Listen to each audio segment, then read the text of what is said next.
In this video, we're going to create a simple banner. Now we're going to start with two parallel lines that kind of look like a stretched out S. And just try to get them as evenly spaced as you can without using a ruler.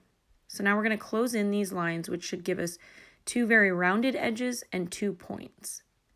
We're going to start at the first point on the left and draw a line that snakes back and forth.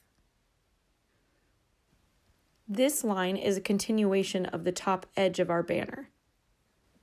Here I'm adding what would be the bottom edge of our banner.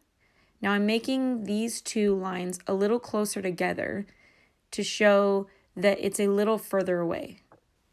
Now I'm adding a vertical line from the center of my loop to the top edge of my banner. This closes it off to make it look like the banner is folded behind itself. So here I've repeated the same process on the right side. If you don't want to close in the ends of the banner with a V shape, you can always just draw a straight line.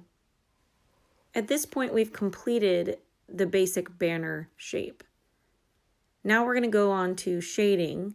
I've seen a lot of people do a crosshatch shade in these little spaces where the banner is folded back on itself. You can also completely black it out. Personally, I just like to make vertical lines and then have them as close as possible without completely blacking them out. So here I've started to shade the sides to give it more depth and make it look as rounded as possible. And what I'm doing is adding just basic curved lines that curve in the same direction as the top and bottom edges of the banner.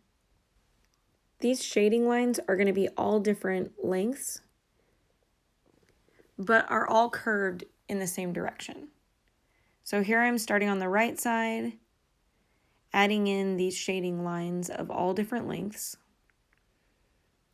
And this really helps to give the banner a lot of depth and make it look like it's actually curved out toward you. And again, these lines are going to follow the same curve as the top and bottom edges of your banner. Now we're going to move on to adding a little bit of shadow to the ends of your banner that's folded behind the front of the banner. Again, these lines are going to follow the same curve as the top and bottom edges of your banner. I'm adding just a little bit to the loop. Go ahead and do this on both ends of your banner.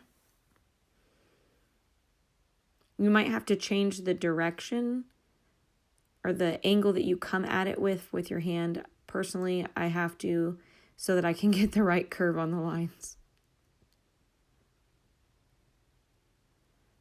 And now I'm going to go and just lightly as possible, add in little details to the very edges. And this just kind of gives it a little more depth. I like it personally. It's just what I like. I like the look of it. And that's it. There's your finished banner. You can always shade it more or less. It just depends on what you like. So now we're ready to add words or a word or whatever you plan on adding to it. You can also start with the word and then create your banner around your word. The only time you can't really do that is if you are making the banner out of watercolor and you don't have a waterproof ink. But if you have a waterproof ink, you can go ahead and create the banner over the word with watercolors. There you go. You have your banner.